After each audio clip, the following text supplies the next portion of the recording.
मुझे अनवर साहब ये बताइएगा कि ये जो सिविल नाफरमानी की तहरीक का मामला है, अगर इस तहरीक का आगाज होना होता तो शायद 15 दिसंबर को कॉल आ जाती। इसका मतलब सियासी जो लोग हैं उन्होंने थोड़ी सी फ्लेक्सिबिलिटी दिखाई है, अगरचे के बानी पीटीआई जो हैं जो कि वो चाहते हैं कि इस तहरीक का बाकायदा तौर पर आगाज किया जाए, ऐलान किया जाए, लेकिन वो कहते हैं ना कि आपको थोड़ा सा अपने आप को मनवाना भी तो होता है ना। ये तो नहीं हो सकता कि आपको झाग की तरह बिठा दीजिए, आखिर एक बहुत बड़ी पॉपुलर सियासी जमात है। तो ये बताइए फिर क्या वजह है गवर्नमेंट की तरफ से ना नाम सामने आ रहे हैं, ना कोई चार्ट मैंने कोई टेबल पे सामने कोई चीज आ रही है कि इसके ऊपर बात हो सकती है।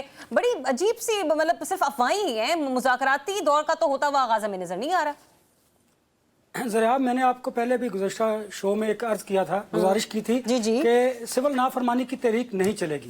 अब आप जो आपने बात की उस पे आते हैं। पाकिस्तान तहरीक इंसाफ में दो आरा पाई जाती हैं। कुछ लोग ये है वो कहते हैं कि हमें मुज़ाकरात के जरिए इन इश्यूज को हल करना और आगे बढ़ना चाहिए।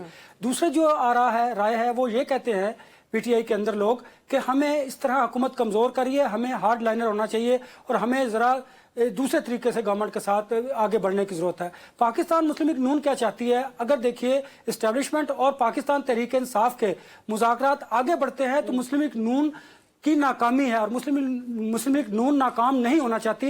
इसलिए देखिए आप जब भी मामला आगे बढ़ने लगता है तो मुस्लिम लीग नून के जो वज़रा हैं या उनके जो रहनुमा हैं वो ऐसा स्टेटमेंट देते हैं जिससे पाकिस्तान तहरीक इंसाफ के लोगों और एस्टेब्लिशमेंट के दरमियान एक फिर उनकी सियासी रोजी रोटी चलती है इसी अनवर रज़ा, अगर वो ये भी नहीं करेंगे तो फिर क्या करेंगे? डेफिनेटली ज़ाहिर आपकी बात बिल्कुल दुरुस्त है। मुस्लिम लीग नून को सूट ही नहीं करता कि पीटीआई और एस्टेब्लिशमेंट के दरमियान जो मुज़ाकरात है वो आगे बढ़ सके, इसलिए वो दरमियान में खुद आते हैं और वो मुज़ाकरात के लिए नहीं आते बल्कि मुज़ाकरात को डीरेल करने के लिए वो किरदार अदा करते हैं। इसी में उनकी कामयाबी है और इसी पर वो गामजान है। लिहाजा ये पाकिस्तान तहरीक इंसाफ को सोचना होगा कि हमें आगे मुज़ाकरात के जरिए बढ़ना है और डायरेक्ट जिस तरह वो बात करते हैं कि हमें जिनसे बात करनी है उनसे करनी है। लेकिन अब एस्टेब्लिशमेंट भी ये चाहती है इस 26 नवंबर वाले वाक़े के बाद कि पॉलिटिकली इनको एंगेज किया जाए, लिहाजा इनको एंगेज करके सिर्फ टाइम गेन किया जा रहा है। लेकिन जरिए आपको एक और बात मैंने कही थी बहुत पहले, अगर आपको याद हो, टाइम गेन किया जा रहा है। नहीं एक मिनट, टाइम गेन किया जा रहा है से क्या मुराद है अनवर रज़ा?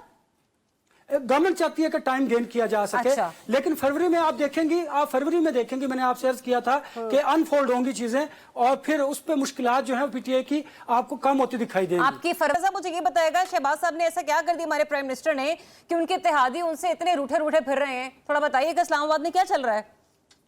जरा आप अगर आप तज्जिया पहले ले लेते तो खबर बाद में दूंगा। देखिए शहबाज शरीफ साहब का मुश्किलात है। पहले तो मियां मोहम्मद नवाज शरीफ साहब उनसे नाराज है, फिर उनकी भतीजी जो है वो सीएम है पंजाब की, वो भी अपलिफ्ट होने के लिए कोशिशें कर रही है। तीसरी इत्तेहादी देखे ना, हर हुकूमत में जब भी कोई इत्तेहादी हुकूमत होगी वो कमजोर हुकूमत होगी और एमकेएम जो कोई बात करती है तो वो डेफिनेटली कुछ ना कुछ किसी ना किसी इशारे पे किया जाता है और रही सही कसर जो है वो बानी पीटीआई निकाल देते हैं। उनके खौफ की वजह से शहबाज शरीफ साहब कोई सही फैसला लेना भी चाहते हैं तो शायद नहीं ले पाते हैं। ये बात तो रही। दूसरी बात देखिए, हमेशा हमने देखा है पीडीएम की गवर्नमेंट में भी और इससे पहले भी जब इत्तेहादी हुकूमतें बनती हैं तो जो इत्तेहादी होते हैं वो मौका गनीमत जानते हैं कमजोर हुकूमत को, अपने जो उनके मुतालबात होते हैं उनको मनवाने के लिए वो इस तरह की ब्लैकमेलिंग करते हैं। और अगर आप एमकेएम की बात करती हैं तो एमकेएम अपने तौर पर कुछ नहीं करती, वो किसी न किसी इशारे पर बात जरूर करती है और ये एक मैसेज है शहबाज शरीफ के लिए भी, वो भी खुलकर नहीं खेल सकते, ये उनके लिए भी एक मैसेज है और उनको भी समझना होगा।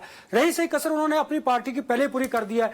पार्टी में भी आपने देखा कितनी मुख्तलिफ आरा आती है मुस्लिम नून की जानिब से, जिसे हम जमहूरियत में कहते हैं कि इख्तिलाफ राय बड़ा हुस्न है। हालांकि ये हुस्न नहीं है, ये अंदर की जो कमियां कोताही हैं या आपने अकाउंटेट नहीं किया अपने लोगों को, ये वो अंदर का गुस्सा है जो मुस्लिम लीग नून के लोगों का बाहर आ रहा है। ये जमहूरियत का हुस्न नहीं है। अच्छा, मुस्लिम लीग नून के लोगों का गुस्सा बाहर आ रहा है, आप ये कह रहे हैं?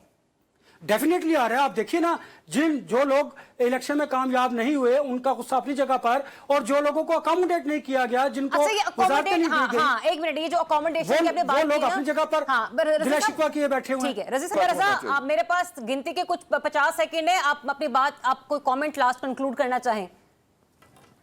बस जरा यही था कि हुकूमतों को आम आदमी की तरफ बढ़ना होगा, सोचना होगा, देखना होगा। अदरवाइज आप देखिए फिर यही हाल होगा कि जब आप कमजोर हुकूमत होते हैं तो फिर शायद आप आम आदमी को रिलीफ नहीं दे सकते। आप एक मखसूस सेगमेंट है सोसाइटी का, उसको प्रमोट करते हैं, उसको फाइनेंशियल बेनिफिट दे रहे हैं, जो आज भी इस हुकूमत में हो रहा है।